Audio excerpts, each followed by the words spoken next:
Whatever this where okay. Where's that? Cool. All right. We're live. All right, yeah, so we're going to be talking about scripts and dialogues. You know, there's a lot of controversy and all these other types of negative connotations around scripts and dialogues, but I'm here to vouch for them and be their advocate because they really are pretty game changing when you implement them the proper way. So, what is a script? A script is basically a roadmap to achieve a certain outcome. So you have to first identify your outcome, but more than that, a script is a dialogue around that roadmap. Like, how are we going to get to the outcome? How are we going to figure out where we need to be in order to make that happen? And that's basically what a script is. It's just a series or a system of dialogues that get used over and over again.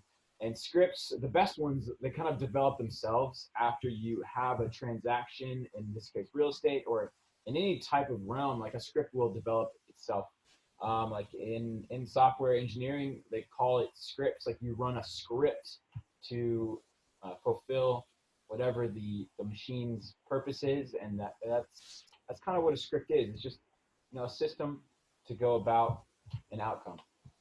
So why should you use a script? Well, in real estate, you should use a script really to qualify your prospect, because if you find out that your prospect is really not qualified, well, then not only are you maybe misappropriating your time, but you might be misusing their time as well. So if you have a script in order to identify the qualification, that's gonna help, and that's gonna help you to save time. It's also gonna make you look more professional if you have a script in place. And you shouldn't, I mean, your script should be so well honed that it doesn't sound like a script. If it sounds like you're reading a piece of paper, I would argue you're not using your script the best way possible. So when you use a script well, you sound professional because you're talking well, and you've used the script before, and there's an air of familiarity with your script. And at the end of the day, you should use a script to improve your systems, which is just to streamline the process. So how should you put a script together? Well, first of all, you have to understand a process and kind of define that process. And the next step should be to figure out how to streamline that process. And after you've thought about and put some time into that streamlining process, you should put a dialogue around the process. And that's essentially what a script is. So they develop themselves. It's kind of like you go hiking in the woods and you find a trail. It's like, well, other people have used this trail before. You've said these things before. Just organize them and put them into a script. So here's an example of a script for a prospective home buyer. On the left, we have the very famous LP MAMA, which stands for location, price, mortgage, agent, motivation, and appointment. And this type of script is typically used for the first conversation that you have with a prospective home buyer. And a lot of times these conversations happen over text, over phone call, or maybe a referral from a friend. But essentially, it's the first conversation you have. And every goal that the main goal you should have with this type of interaction is to set an appointment, which is the last A of LP MAMA. So we need to find out a few things in order to get to the appointment asking stage. And those are defined as, where are they looking? What location are they looking in? Which price are they looking to buy at? And will they need to, borrow money in order to buy their new home? Or are they a cash buyer? So what kind of terms are they going to be looking for? And then a very important question that gets missed a lot is, are they already working with an agent? I mean, if they're already working with an agent and their agent's their sister, I mean, good luck getting that person to work with you. If you're a baller agent, go for it. But why misappropriate your time? And then, of course, what's their motivation? Why are they wanting to buy a new home? So once you have defined those questions, the script, it might look a little bit undocumented in this case, but you have a system through which you can have these conversations.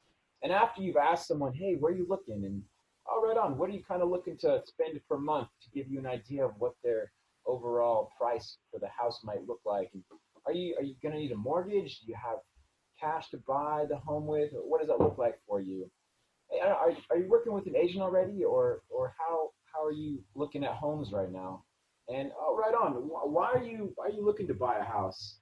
And letting them go through those entire system of questions, and then it becomes very natural to say, hey, well, I think it would be great if we could sit down and have a cup of coffee, and I could learn a little bit more about what you're looking for, and see if I'd be able to help you. And that's just a very basic script for a prospective home buyer. But essentially, a script should be the straightest line possible. If you had an ideal client, the script should be the fastest way to take them through the transaction. And that's how you should organize your scripts. Anybody have any questions? Tanner, do you have a script for people when they call into the 70-second? I have a script for contacting the leads once they have viewed it. Yeah, I do. What would you say is the most common kind of roadblock or objection you see with potential home buyers in this script? Like say they say, yeah. Oh yeah, I think I'm working with an agent already. What do you go to then? That's a great question. Well, you gotta kind of realize whether the objection is an objection, like a red light objection, like, hey, look, I'm broke. Hey, well, that's probably not going to work out. Or if it's a stall, like, I need to talk to my wife before I do anything. Or if it's, more conditional, like, I'd be willing to look at homes if I'm moving to Portland. And then lastly, my favorite, if they're just complaining about something. If they're just complaining about something, just like agree with them and move on. Don't treat it like an objection, just discount it. So depending on if they're complaining, like red light objecting, if it's conditional or if it's just a stall, you'll treat it different. But if they say they're working with an agent, you'd be like, okay, the next question, you need to have just a series of questions. And that just comes with practice. So the next one is, oh, you're working with the agent. Right now, have you signed any paperwork yet? No. Okay, well, hey, I'd love to sit down with you and see if I could help you. If they haven't signed any paperwork, no, it's like, is that your girlfriend? Like, yeah, I don't see a ring on her finger. Like, it's just continuing to ask questions is the best way to stave off objections. Whoever's asking the question is generally in control of the conversation. So. Regarding the I already have an agent, I usually try to work in the conversation like, okay, what's your agent's name? Maybe I know that person. Because I actually tell my friends that like to go to open houses and things like that, I always tell them to have my business card or at least like give them my name, because they have like a quick thing that they can say like, oh yeah, I have an agent, his name's Jacob Lawson, he works with Uptown Properties. And that just kind of shuts people down. Whereas a lot of people just say, oh, I have an agent, because they get a lot of these calls and they just don't want to talk to you. Mm-hmm. So just having something as quick as that, like, all right, great. What's the agent's name? And then kind of moving forward from there. And even more so, putting yourself in a position of power. You say, oh, I know a lot of people because I'm well known, or like I've done a lot of transactions. I might know your agent. What is his name? So if you preface it with like the probability that you know them is because you've done so much work, then it builds yourself up in their eyes. Yeah. Psychology thing. Yeah, absolutely. Well, cool. I had a question on objections as well. What was it? It was for the complaining objection. What's an example of a common complaint, and how would you combat that? This house is really expensive. Yeah, you knew it was expensive before we got here. Like,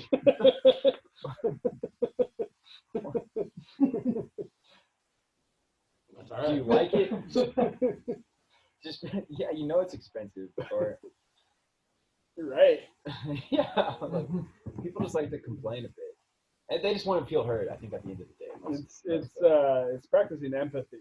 Yeah. It's finding commonality. The more that you can have in common with a person, the more apt they are to like you. So they're complaining about something, complain with them or acknowledge the complaint.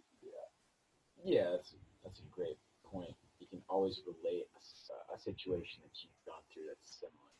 Yeah. Be like, oh man, I remember when I bought my first house. I thought it was so expensive too. Yep, that's exactly right. But I'm glad I bought it. Yeah, because there it you got some market value. Yep. So, I think honestly, I think price is the number one thing that people complain about. Yeah.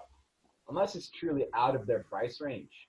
But if you know it's not out of their price range and they're thinking it's expensive, they're just complaining. All So, right. and that's not to say that you don't want to get your client the best deal possible, but at the same time, you know, you have a wealth of experience in the market and you should know the market price for whatever you're looking for at that time. And it's sometimes just making someone aware that you do have that knowledge and this is why it's priced that way. It's just, yeah, we know it's expensive. Yeah. And if they say that they don't think they can afford it, are you immediately throwing out that you have lenders that? Yeah, absolutely. I would definitely bring the lender in the equation. Yeah. It's like we have great lenders, you know, we trust them. We have a fiduciary relationship with them.